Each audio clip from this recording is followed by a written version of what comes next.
So guys हम start करने जा रहे हैं प्रॉब्लम सेट फर्स्ट। उसके पहले मैं आप सभी को बता देना चाहता हूं कि ऑलरेडी अपने चैनल पे पूरा का पूरा अलजेब्रा का पूरा practice set A to Z सभी अपलोडेड है, ज्योमेट्री का पूरा अपलोडेड है।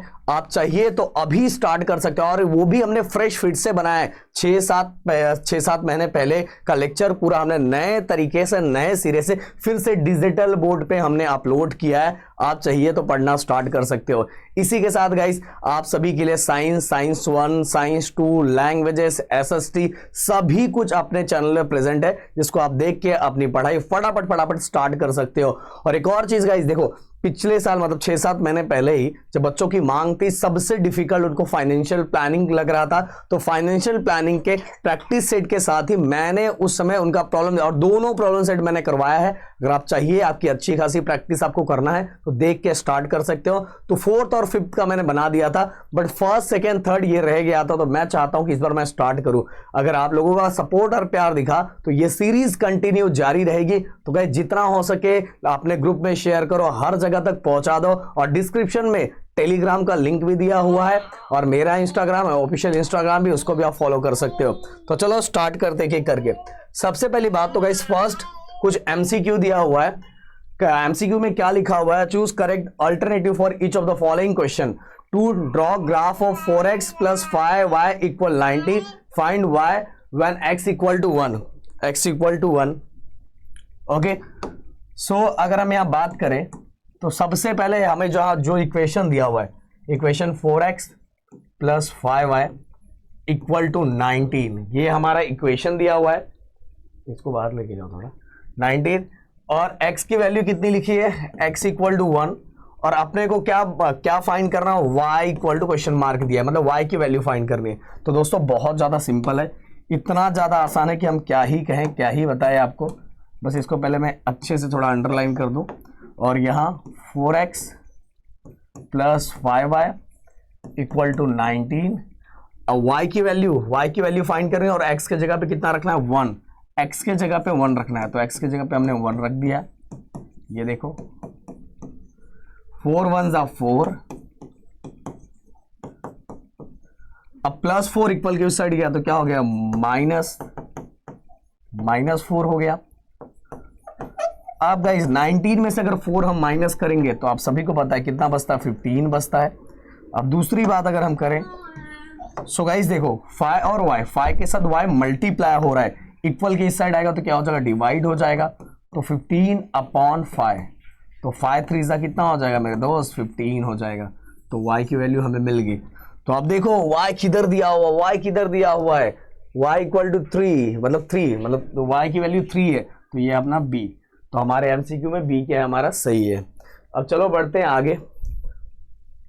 अगला क्वेश्चन क्या लिखा हुआ है हमें देखो, आपने एक्सरसाइज के क्वेश्चन में किया होगा, तो उसमें क्रैमर्स रूल है। क्रैमर्स रूल के अंदर क्या होता है गाइस कि हमें x की वैल्यू जब फाइंड करनी रहती है तो हम dx/d ये दोनों डिवाइड करते हैं, और जब y की वैल्यू फाइंड करनी रहती है तो dy/d ये हम क्या करते हैं? फाइंड करते हैं। मैं थोड़ा और कम कर दूं, जिससे क्या होगा कि ब्राइटनेस ज़्यादा लग रहा है, जिसके कारण हो सकता है आपको थोड़ा दिख नहीं रहा हो। थोड़ा हम ट्राई करें जिससे आपको थोड़ा क्लियरली दिखे। चलो हो सकता है मैं नहीं दिख रहा हूं, पर चलो ये दिखना बहुत जरूरी है। आप देखो गाइस, मुझे देखो क्या x और y मतलब dx की वैल्यू दी है। सबसे पहले जो दिया हुआ है मैं यहां लिख लेता हूं, dx = 49। और क्या लिखा हुआ है? dy = -63। ओके, और क्या लिखा हुआ है? ये देखो यहां लिखा है d = 7। और अपने को फाइंड क्या करना है? x = question mark, x find करना है। तो भाई x वाला क्रैमर्स रूल के अकॉर्डिंग फॉर्मूला क्या है? dx/d। अपने को x पूछा है ना, तो भाई अपने को बाकी जरूरत ही नहीं है, जो पूछा है वही हम लिखेंगे। तो x पूछा है, अब dx की वैल्यू कितनी है? dx ये देखो 49, एंड d की वैल्यू कितनी है? 7। अब तो ये डिवाइड तो आपको आता है, 7 7 = 49, तो ये हो गया हमारा 7। तो x = हमारा दोस्तों कितना आ गया? x = 7। क्लियर? अब बढ़ते हैं अगले। इसको फटाफट एक स्क्रीनशॉट ले लो। हाँ, स्क्रीनशॉट लेना बहुत जरूरी है। अब अगला question, find the value of. अब ये हमें डिस्क्रिमिनेंट दिया हुआ है। डिस्क्रिमिनेंट किस तरह से फाइंड करते हैं? मैं यहाँ फिर से क्वेश्चन लिखूंगा क्या लिखा हुआ, 5 3 -7 -4। ओके, अब हमें डिस्क्रिमिनेंट फाइंड करना है। डिस्क्रिमिनेंट किस तरह से फाइंड करते हैं, इसको इसके साथ मल्टीप्लाई करो, इसको इसके साथ मल्टीप्लाई करो और दोनों के बीच में माइनस का साइन दे दो, आपका काम खत्म। तो 5 मल्टीप्लाई बाय -4, जहां भी माइनस है उसको ब्रैकेट दे सकते हो, थोड़ा अच्छा लगे। और दूसरा इक्वेशन क्या है हमारे लिए, 3 मल्टीप्लाई बाय -7, और दोनों इक्वेशन ये इसके साथ मल्टीप्लाई, ये इसके साथ मल्टीप्लाई, दोनों इक्वेशन के बीच में हमें क्या दे देना है, माइनस। अब देखो 5 4s are 20 plus minus minus. Again guys देखो, अब यहां देखो मल्टीप्लाई है, क्या है, मल्टीप्लाई, तो पहले मल्टीप्लाई है इसलिए माइनस माइनस को पहले ही प्लस कर दो, minus minus plus, 7 3s are 21। अब देखो, अब फिर से प्लस माइनस माइनस, 21 में से 20 माइनस हुआ तो कितना बचेगा मेरे दोस्त, 1, और बिगर नंबर का साइन किसका है, प्लस का, तो 1 देखो कहीं दिखाई। सो गाइस, फोर्थ क्वेश्चन की अगर मैं बात करूं तो find the value of each of the following determinants. फिर से वही चीजें हमने देखी पर हम प्रैक्टिस करेंगे एक अच्छे लेवल पे। सो अगर मैं सॉल्व करना स्टार्ट करूं, यहां देखो क्या लिखा हुआ है, मैं फिर से लिखता हूं, 4 2 3 7। अभी मैंने डिटरमिनेंट के बारे में आपको बताया था कि इसको इसके साथ मल्टीप्लाई करना है, देन इसको इसके साथ मल्टीप्लाई करना है, एंड दोनों के बीच में माइनस का sign. 7 4s are 28, 3 2s are 6। अब 28 में से 6 को माइनस करेंगे तो हमारा आ जाएगा 22। तो ये हो गया। अब चलते हैं अगले क्वेश्चन। इसका फटाक से एक स्क्रीनशॉट ले लो, स्क्रीनशॉट रखना बहुत जरूरी है। अब अगला क्वेश्चन थोड़ा हम इसको बड़ा कर देते हैं जिससे आपको थोड़ा नंबर दिखे। सो गाइज अगेन देखो, 5 -3 -2 1, हमें भी क्या डिटरमिनेंट फाइंड करना। तो डिटरमिनेंट फाइंड करना बहुत सिंपल, इसको इसके साथ मल्टीप्लाई करो, चलो मल्टीप्लाई करो, 5 × 1, अगेन इसको इसके साथ -2 × -3। अब चाहिए तो माइनस वाले साइन को ब्रैकेट में दे सकते हो, और दोनों इक्वेशन के बीच में माइनस। अब 5 1s are 5 माइनस, अब ये देखो 3 2s are 6, माइनस माइनस क्या हो गया, प्लस, ये वाले माइनस, ये minus, minus minus plus, 3 2s are 6। अब प्लस माइनस माइनस, 6 में से 5 माइनस होगा तो 1 बचेगा, एंड बिगर नंबर का साइन क्या है, -1 हो गया। अब आगे बढ़ते हैं, अगला क्वेश्चन। अगले क्वेश्चन में क्या लिखा हुआ देखो, इसको इसके साथ मल्टीप्लाई, इसको इसके साथ मल्टीप्लाई, तो 3 × 4, अगेन इसको इसके साथ मल्टीप्लाई, -1 × 1। अब चलो मल्टीप्लाई करो फटाक से, 4 3s are 12 माइनस, देखो अब ध्यान देना, पहले एक चीज आप पहले ही क्लियर करो, ऊपर मैंने माइनस नहीं दिया, ये देखो। अब एक चीज पहले ही दिमाग में रख लो कि माइनस माइनस क्या हो जाएगा, देखो ये मल्टीप्लाई है ना, 1 1s are 1 होगा, और ये माइनस माइनस क्या हो जाएगा, प्लस, क्योंकि 2 माइनस है और आजू बाजू में माइनस माइनस क्या हो जाएगा, डायरेक्ट प्लस, और 1 1s are 1, 12 + 1 13। सो गाइस ये हो गया। अब हम बढ़ेंगे अपने अगले क्वेश्चन की तरफ, फटाक से इसका एक स्क्रीनशॉट ले लो। अगला question, solve the following equation by Cramer's rule. इसको हमें क्रैमर्स रूल का यूज करके क्या करना है, एक्स और वाई की वैल्यू फाइंड करनी है। सबसे पहले मैं कुछ चीजें याद दिला दूं। अगर देखो गाइस, इसके अंदर आपको मेरा एक तरीका है, अगर आपने मेरा प्रैक्टिस सेट देखा होगा, जिसके अंदर मैं डी कैसे फाइंड करता हूं, ABCD ऐसे लेके। अभी आप सोचोगे सर ये क्या लिखे हो, पर अगर आपने एक्सरसाइज देखा होगा तो बिल्कुल सोचने की जरूरत ही नहीं। AC की जगह पे क्या आ जाएगा, EF, और BD ऐसे का ऐसा ही। अगेन गाइस DY में क्या हो जाएगा, AC ऐसे का ऐसा ही, BD की जगह पे क्या आ जाएगा, EF। ओके, अब हम क्या करेंगे, अब हम ये सॉल्व करना स्टार्ट करते हैं। सबसे पहले क्या लिखा हुआ है, इक्वेशन मैं लिख देता हूं, हो सकता है आपको दिख नहीं रहा होगा। 6x - 3y = -10, क्योंकि लाइट बहुत ज्यादा पड़ रही है। अब दूसरा इक्वेशन की अगर मैं बात करूं, 3x + 5y -8 = 0 ऐसा लिखा हुआ है। तो देखो पहले वाले इक्वेशन में कांस्टेंट टर्म उस साइड है, इसको भी उस साइड करना पड़ेगा। 3x + 5y = -8 इक्वल के साइड गया तो +8। अब ये जो मैंने ABCD लिखा हुआ है ना, ये अपने को यहाँ यूज कर लेना है। देखो पहले वाले इक्वेशन का जो पहला कोएफिशिएंट है वो a, दूसरा कोएफिशिएंट b, दूसरे वाले इक्वेशन का जो पहला कोएफिशिएंट है वो c और इसके बाद d। इसके बाद पहले कोएफिशिएंट का जो कांस्टेंट टर्म है वो e हो जाएगा और ये वाला क्या हो जाएगा f हो जाएगा। बस अब तो बच्चा भी इसको सॉल्व करेगा क्योंकि डिटरमिनेंट ऑलरेडी मैंने आप सभी को बताया कि किस तरह से फाइंड करते हैं। तो चलो फटाफट फटाफट एक एक करके। सबसे पहले हम फाइंड करेंगे d। ओके, d के लिए मैंने क्या लिखा है, a b c d, यही लिखा है। अगर हम अब इसको सॉल्व करें तो a के जगह पे क्या लिया हुआ है प्रदीप सर ने, a के जगह पे 6 है, आपको दिख रहा है, हाँ दिख रहा है। b के जगह पे क्या है -3, ये मैंने यहाँ ऐसा लिख दिया, a b c d। Okay, अब a के जगह पे क्या है गाइस, a के जगह पे 6, b के जगह पे अगर हम चेक करते हैं तो क्या है -3, एंड c के जगह पे अगर हम चेक करते हैं, c के जगह पे चेक करते हैं तो 3, एंड d के जगह पे चेक करते हैं तो 5। अब इसको फटाक से हम सॉल्व करते हैं। देखो इसको इसके साथ मल्टीप्लाई करना है, कर दिया, बीच में माइनस का साइन, इसको इसके साथ मल्टीप्लाई करना है तो ये क्या हो जाए 6 5 30, माइनस माइनस प्लस, एंड 3 3 9, तो ये टोटल कितना हो गया 39। सो गाइस हमारा d इक्वल टू कितना आ गया 39। क्लियर, तो d हमें 39 मिल गया। अब दूसरा हमें जो फाइंड करना है वो क्या फाइंड करना है, dx फाइंड करना है। अब dx के लिए मैंने क्या लिखा हुआ, अगर आप वहां देखोगे तो EF BD, ये मैंने लिखा हुआ है। बस दोस्तों आपको यही तो ध्यान देना है, EF, देखो E की वैल्यू -10, F की वैल्यू 8, तो -10 और 8, B और D की वैल्यू -3 और 5, -3 और 5। ओके, अब क्या करना है, वही क्रॉस मल्टीप्लाई करो, -10 इंटू 5 कर दिया, बीच में माइनस का साइन, इसको इसके साथ मल्टीप्लाई, -3 इंटू 8, अब 10 5 50 और माइनस का साइन, प्लस माइनस माइनस होता है ना। ओके, अगेन गाइस ध्यान दो अच्छे से, माइनस माइनस प्लस, 8 3 24, अब प्लस प्लस माइनस, -50 में से 24 माइनस हो तो 26, एंड बिगर नंबर का साइन माइनस का है इसलिए -26 आ गया। अब ये हो गया हमारा dx, क्या निकाल लिया हमने dx। अब क्या निकालना है, मैं इसको थोड़ा अलग बॉक्स दे दूं, अलग कलर का बॉक्स दे दूं, -26 निकल गया। अब गाइज हमें क्या निकालना है, हमें निकालना dy।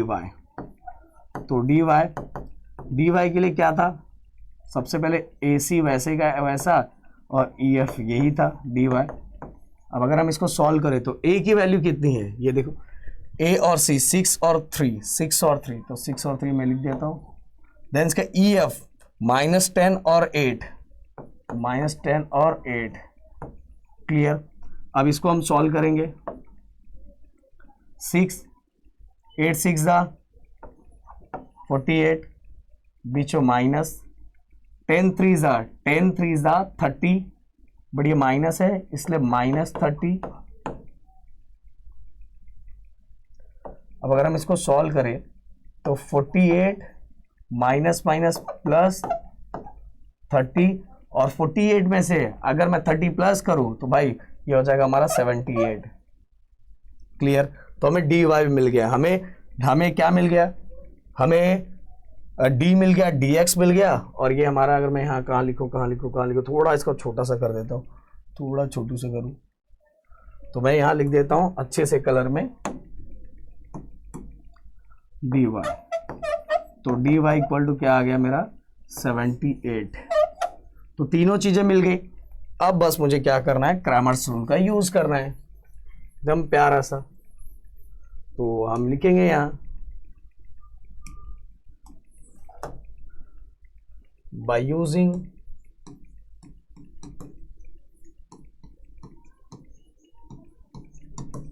Cramer's rule. अब क्रैमर्स रूल क्या था, x फाइंड करने के लिए dx को d से डिवाइड करना है। अब dx की वैल्यू क्या है इस -26, और d की वैल्यू कितना है 39। अगर मैं ये दोनों को डिवाइड करूं तो सिंपल सी बात है, देखो dx की वैल्यू कितनी है, dx की 26 और d की वैल्यू 39। अब देखो 13 के टेबल में 26 भी जाता है और 13 के टेबल में 39 भी जाता है, तो 13 2 ज़ा 26 एंड 13 3 ज़ा 39, तो ये x इक्वल टू कितना आ गया -2/3। तो x की वैल्यू निकल गई। अब किसकी वैल्यू निकालनी है, y की वैल्यू निकालनी है। तो y कितना होगा, y तो dy/d। अब dy कितना है दोस्तों 78 और हमारा d कितना है 39।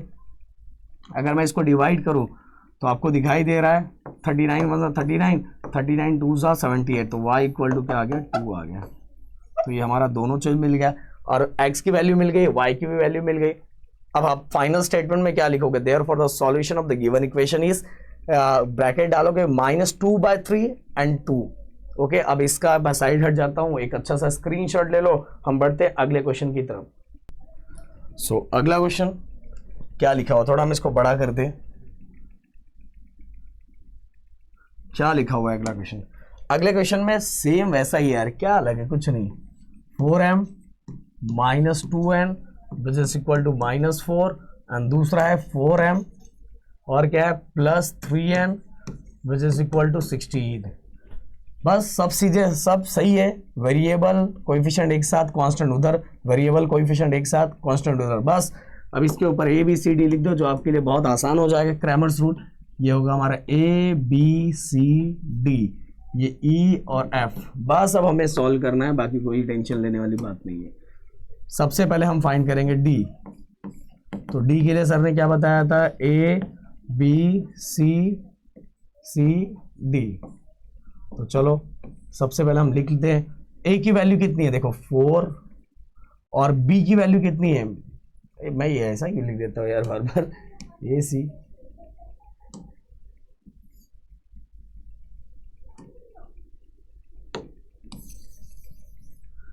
D हमारा क्या है ABCD। अब A की वैल्यू कितनी है गाइस 4, B की वैल्यू कितनी है -2 एंड C की वैल्यू कितनी है 4 एंड D की वैल्यू कितनी है 3। बस अब क्या करना है, डिटर्मिनेंट फाइंड करना है। बस इसको इसके साथ मल्टीप्लाई करो 4 3 एंड इसको इसके साथ मल्टीप्लाई करो 4 3 सा कितना हो जाएगा 12, माइनस माइनस क्या हो गया प्लस, 4 2 सा 8, 12 + 8 कितना हो गया 20 और ये हो गया हमारा D की वैल्यू। अब इसको हम कलर में रख देते हैं, ये हो गया हमारा D की वैल्यू, प्यारी सी D की वैल्यू आ गई। अब किसकी वैल्यू निकालनी है, अब निकालना है dx की वैल्यू। dx के लिए प्रदीप सर ने क्या बताया था, EF/BD। अब E की वैल्यू, EF की वैल्यू देखो क्या है -4 एंड 16, -4 और 16, -4 और 16 और BD की वैल्यू -2 और 3। कोएफिशिएंट पे ध्यान देना है, -4 और -2 और 3। अब बस वही करो, क्रॉस मल्टीप्लाई, -4 × 3, बीच में इक्वेशन का माइनस, फिर ये दोनों -2 × 16। अब मल्टीप्लाई करें, 4 3 ज़ा 12, बीच में माइनस माइनस क्या हो जाएगा प्लस, 16 2 ज़ा 32। अब अगर मैं इसको माइनस करूँ तो प्लस माइनस माइनस, अगर 2 गया फिर इसके बाद इसमें से 10 और चला जाएगा तो हमारे पास कितना बचेगा 20। ये हमारा हो गया dx। क्लियर, क्योंकि आज देखो प्लस बिगर नंबर का साइन क्या है प्लस, बिगर नंबर का साइन क्या है प्लस, तो dx भी निकल गया।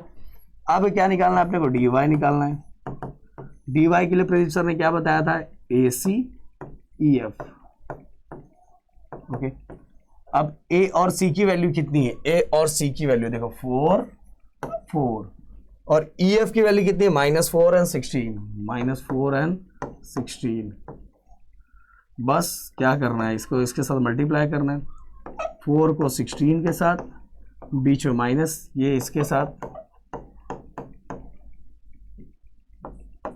16 4 ज़ा 64, माइनस माइनस प्लस 4 4 ज़ा 16, अब इसको मैं कहाँ प्लस करूँ, थोड़ा सा छोटा करना पड़ेगा, थोड़ा सा छोटू सा करना पड़ेगा। अगर मैं इसको यहीं प्लस कर दूँ कि फिर मैं नीचे टोटल लिख दूंगा, 6 और 4 कितना हो गया 10, 6 1 7 1 8। तो गाइस कितना हो गया dy इक्वल टू 80। तो अपने पास सब निकल गया, अपने पास सब कुछ निकल गया, d भी निकल गया, dx भी निकल गया, dy भी निकल गया। अब क्या फाइंड करना है, क्रैमर्स रूल बाय यूजिंग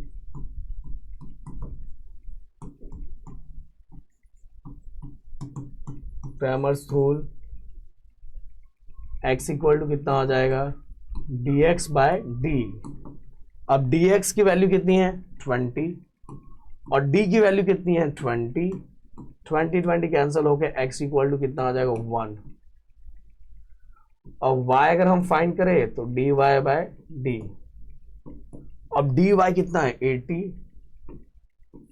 और d कितना दिया हुआ 20, 20 1 सा 20, 24 सा 80। तो y इक्वल टू कितना आ गया 4। कहानी है अभी खत्म। तो दोनों अब इसका एक फटाक से एक स्क्रीनशॉट ले लो, हम बढ़ते हैं अगले क्वेश्चन की तरफ। सो अगला question, question number 3। Question number 3 की अगर मैं बात करूं तो क्या दिया हुआ है दोस्तों, क्या लिखा हुआ है, फटाक से अगर हम इसको देखते हैं तो 3x minus 2y which is equal to 5/2। Okay, अब देखो गाइस, अभी तक ये हमारा लीनियर इक्वेशन 2 वेरिएबल है। तो हमने जितने जगह पे भी देखा है तो डिनोमिनेटर में कोई भी नंबर नहीं था, तो यहाँ 2 है, इस 2 को मुझे हटाना है। तो हमने हमेशा यही सुना है कि लोहे को लोहा काटता है। तो भाई यहाँ 2 है, 2 को 2 से काट देना है, मतलब ये पूरा 2, ये 2 जो हमें नहीं चाहिए कि डिनोमिनेटर में जितना भी हमने इक्वेशन सॉल्व किया, लीनियर इक्वेशन का जो स्टैंडर्ड फॉर्म था उसके अंदर भी डिनोमिनेटर में कोई भी नंबर नहीं था, तो इसको मुझे हटाना है। तो इसको हटाने के लिए हम इसी से इसकी बैंड बजाएंगे, 2 डिवाइड में है और इसको हटाने के लिए पूरे इक्वेशन को 2 से क्या करेंगे मल्टीप्लाई, पूरे इक्वेशन को। तो इसको अगर मल्टीप्लाई करेंगे 3 2 सा क्या हो जाएगा 6 हो जाएगा, इसको मल्टीप्लाई करेंगे तो 2 2 सा क्या हो जाएगा 4 हो जाएगा, और अगर यहां मल्टीप्लाई करेंगे तो 2 2 क्या हो जाएगा कैंसिल हो जाएगा, 2 2 क्या हो जाएगा कैंसिल हो जाएगा, और अपने पास ओनली क्या बचेगा 5 बचेगा। क्लियर, पूरे इक्वेशन को हमने क्या किया 2 से मल्टीप्लाई। तो ये हो गया हमारा फर्स्ट इक्वेशन। अब सेकंड इक्वेशन की अगर मैं बात करूं, यहां लिख देता हूं जैसे क्लियरली थोड़ा दिखेगा। सेकंड इक्वेशन अपने को क्या लिखा हुआ है 1/3x plus 3y which is equal to -4/3, -4/3।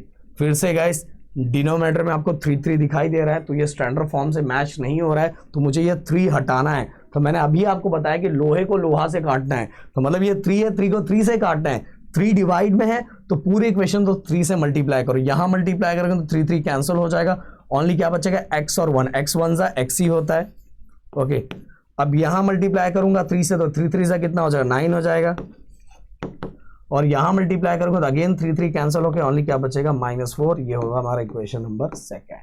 Clear, बना दिया लीनियर इक्वेशन के स्टैंडर्ड फॉर्म की तरह। अब दे दो, ये है हमारा a, ये है हमारा b, ये हमारा c और ये हमारा d, और इसका पहला टर्म e और ये है हमारा f। Clear, okay.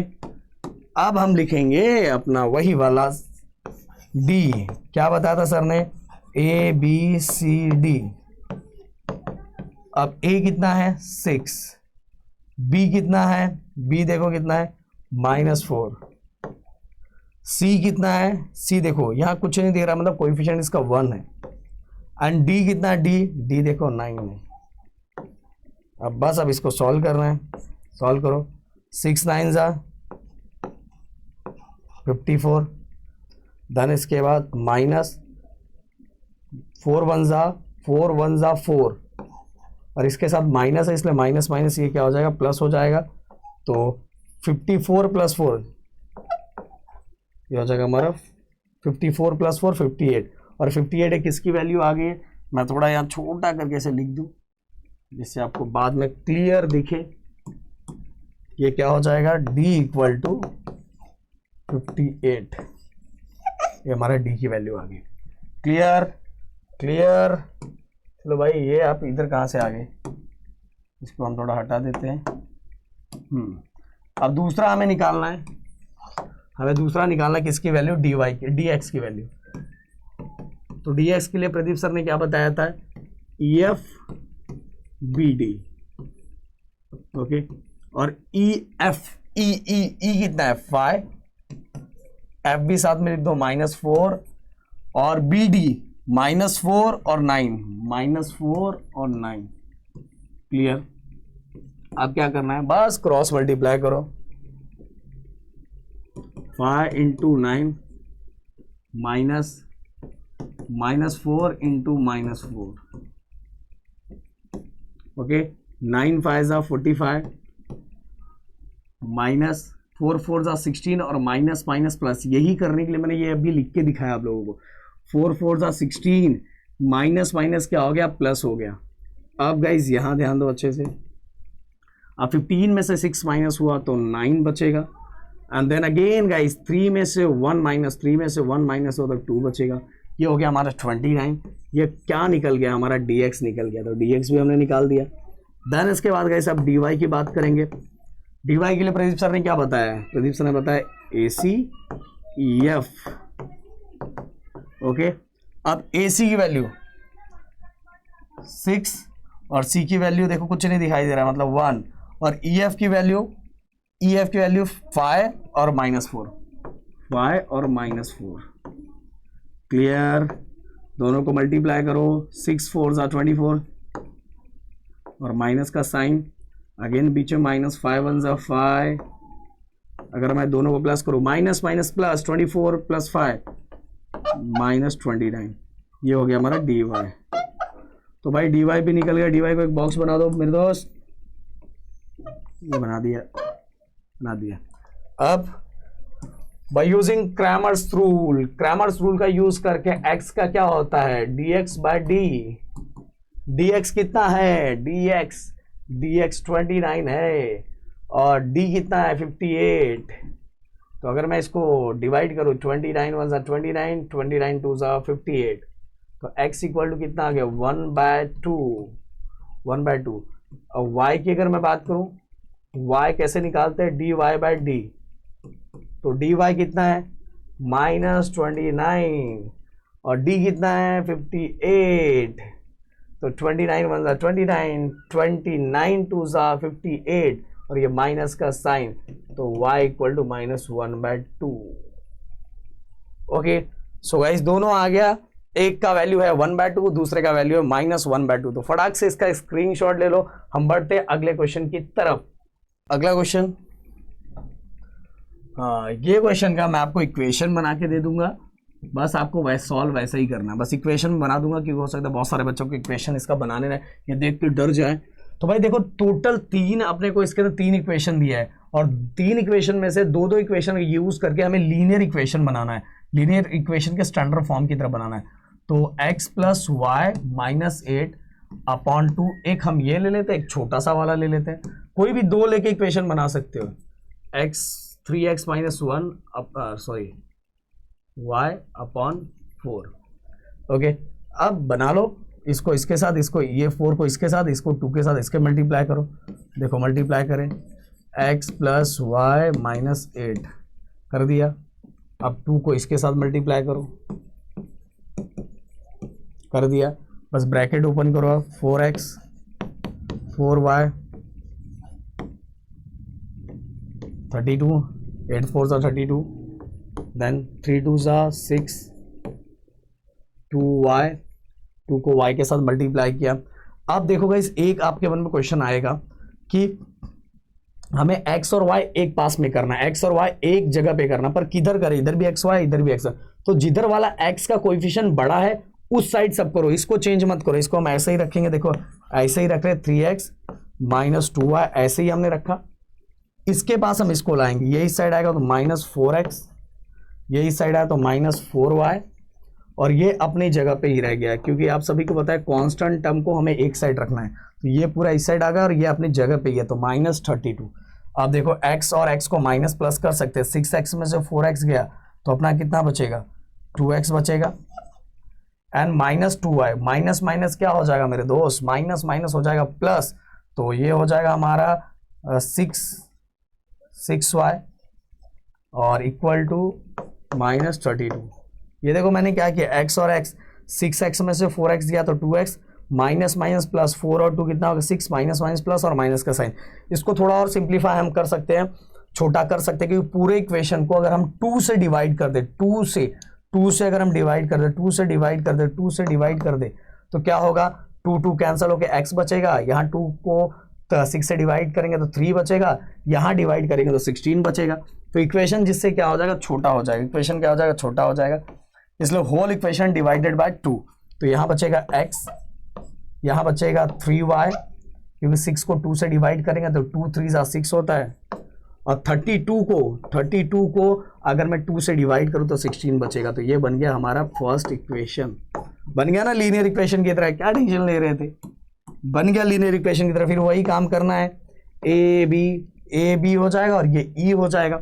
अब दूसरा एक और इक्वेशन बना के दे देता हूँ, कोई भी ले लो, कोई भी जो आपकी मर्जी करे वो वाला इक्वेशन ले लो। ये वाला हमने इसके साथ लिया, फिर से ये वाला इसके साथ ले लो, चलो, या तो अगेन ये वाला हमने इसके साथ लिया ना, ये वाला इसके साथ ले लो, x plus 2y minus 14 upon 3। ये दोनों को भी एक साथ लेके बना सकते हो, समझ में रहा, ये दोनों को भी एक साथ लेके इक्वेशन बना सकते हैं, कोई कंपलसरी नहीं है कि उसी के साथ बनाना है, बट ऐसा कैसा छोटा इक्वेशन है ना, छोटा दिख रहा है इसलिए हमने उसके साथ बना रहे। तो x plus 2y minus 14 upon 3, दूसरा 3x माइनस y अपॉन 4, फिर से क्रॉस मल्टीप्लाई करो, x प्लस 2y माइनस 14 और ये इसके साथ क्रॉस मल्टीप्लाई। अब ब्रैकेट ओपन करो, 4x, 4 2 ज़ा 8, एक मिनट,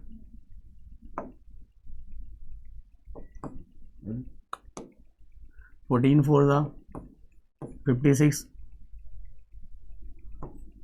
3 3 ज़ा 9x। अब ये इसके साथ मल्टीप्लाई करो, 3y। अब देखो गाइस बहुत सिंपल हो गया है। अब वही वाली घिसी पिटी कहानी सर ने बोला है कि देखो इधर भी x और y है, इधर भी x और y, तो हमें सब x और y को एक साइड करना है, कांस्टेंट टर्म को एक साइड करना है। तो हमारे लिए क्वेश्चन हम किधर करें, जिधर वाला x का कोएफिशिएंट बड़ा होगा उसको वैसे ही रखना है। तो हम इसको ऐसा ही रखते हैं, ऐसा ही रखते हैं, इसके पास इसको लाते हैं, ये देखो प्लस इस साइड आया तो माइनस हो गया, देन प्लस इस साइड आएगा तो क्या होगा, माइनस हो जाएगा, और ये अपने जगह पे, ये जगह छोड़ा पर ये अपने जगह पे, ये माइनस 56। 9x में से 3x गया तो 6, x और y को कर रहा हूँ, देखो x को x के साथ करो, 9x में से 4x माइनस हुआ तो 5x बचेगा, okay, minus minus plus, minus minus plus, 8 और 3 को अगर मैं प्लस करूँ तो कितना बचेगा, 11y और माइनस 56। तो गाइस देखो सब कुछ मिल गया, सब के सब चीज़ें अपने को मिल गई, सब की सब चीज़ें अपने को मिल गई, ओके। ये a मिल गया, b मिल गया, c मिल गया, d मिल गया, e और f सब कुछ मिल गया, कुछ ऐसा नहीं है कोई बाकी है। और अब ये हो गया तो आपको जिस तरह से मैंने सिखाया है, दोनों इक्वेशन मिल गए, उसी तरह से चीज़ों को करके आप फटाफट कंप्लीट कर सकते हो। सो गाइस ये आप सभी को मैं लास्ट वाला चीज़ होमवर्क देता हूँ, और इसके बाद जितना भी क्वेश्चन बचा हुआ, इसके बाद क्या बचा हुआ, 6 बचा हुआ है, 6 के बाद 7 बचा हुआ है। तो इसके आगे आने वाले लेक्चर्स में हम क्या करेंगे, ख़त्म करेंगे। बट अगर आप लोगों का सपोर्ट और प्यार रहा तो यही चीज़ें कंटिन्यू, ऐसी चीज़ें हम लेके आएंगे जो आपको बहुत कम जगह पे मिलेगा। मिलते हैं नेक्स्ट लेक्चर में। Thank you so much guys, जय हिंद एंड जय महाराष्ट्र दोस्तों।